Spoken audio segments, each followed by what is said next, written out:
Hi, my name is David Hallico. I'm a graduate from the University of Western Ontario, Electrical Engineering, 1971. Sandra and I are here at the University of Western Ontario Alumni, enjoying the Canary Islands and Morocco.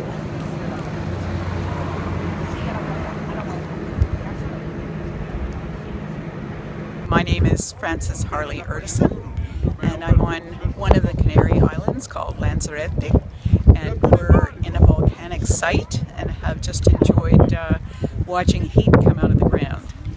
Western Alumni from the Canary Islands, John and Perry, PhD 1981, and that's a camel in between us.